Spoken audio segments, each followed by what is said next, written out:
أنا العبد الذي كسب الذنوب وصدته الأماني أن يتوب.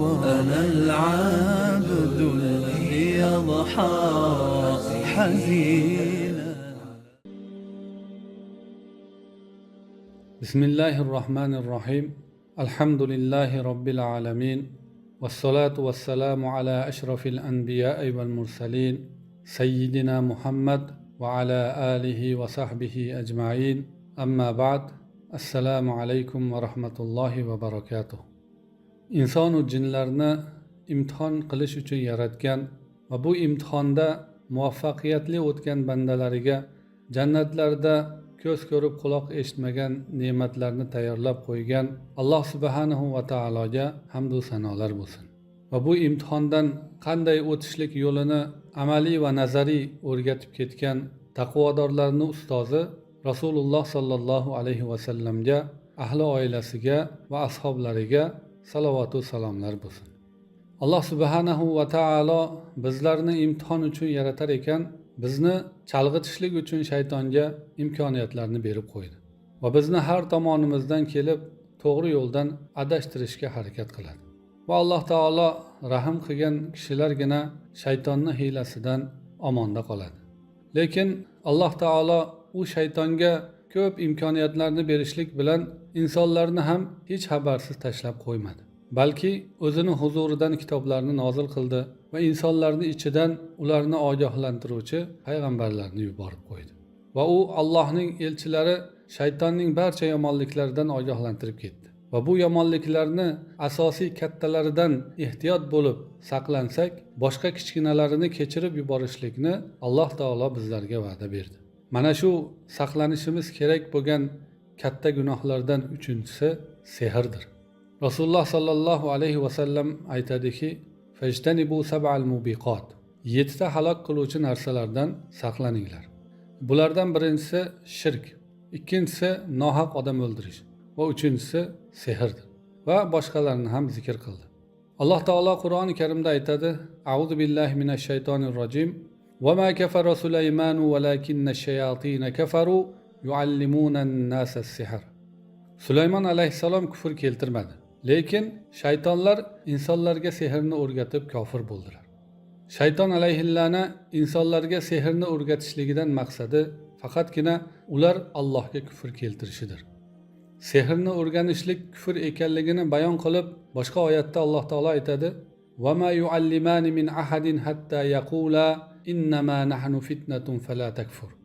Ular biror kishiga o'rgatmaydilar, magaram biz fitnamiz, ya'ni imtihon uchunmiz, kofir bo'lmagin deb aytishardi. فَيَتَعَلَّمُونَ مِنْهُمَا مَا يُفَرِّقُونَ بِهِ بَيْنَ الْمَرْءِ وَزَوْجِهِ وَمَا هُمْ بِضَارِّينَ بِهِ مِنْ أَحَدٍ إِلَّا بِإِذْنِ اللَّهِ. Odamlar u ikkisidan er bilan ayolning orasini buzadigan narsalarni o'rganishardi va ular Allohning iznisiz biror kimsaga zarar bera olishmas.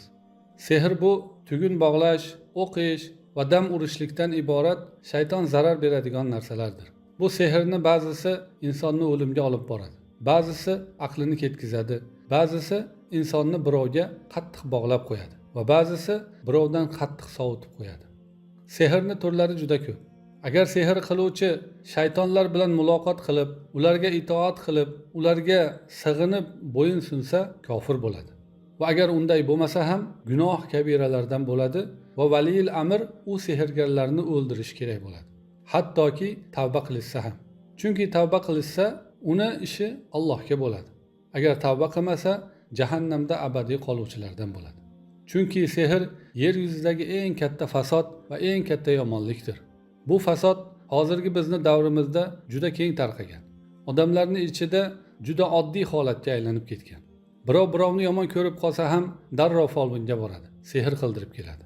Birovga hasadi kelib qolsa ham darrov folbinga yuguradi. Ozgina ishi yurishmay qolsa ham folbinga boradi. Hattoki shu darajaga borishdiki, agar turmush o'rtog'i ozgina dangasa bo'lib qolsa ham folbinga borib, "Xo'jayinim dangasa bo'lib qoldi, o'qib bering" deb erini ham sehr qiladigan bo'lishdi. Shuning uchun hozirgi paytda sehrdan salomat qolgan odamni topish qiyin. Kasallar juda ko'payib ketgan. nima bo'layotganini o'zi ham bilmaydi. Doktorga borsa soppa sog'siz deydi, lekin sog'lom emas.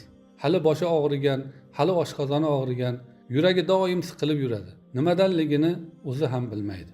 Ba'zilar ayolini ko'rsa nafratlanib ko'rgisi kelmaydi, uzoqlashsa ham chidolmaydi. Ayollar ham shunaqa. Hayotlarida halovat yo'q. Shularning hammasini sababi sehrdir. Arzimagan narsalarni deb birovlarning hayotini do'zaxga aylantirishadi.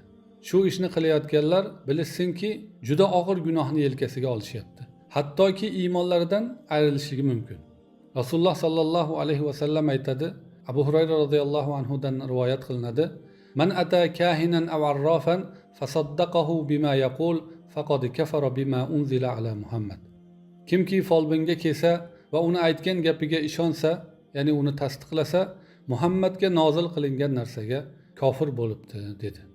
Alloh taolodan ularni yomonligidan panoh berishligini so'rab qolamiz va ularni hiylalarini o'zlariga qaytarishligini Allohdan so'rab qolamiz.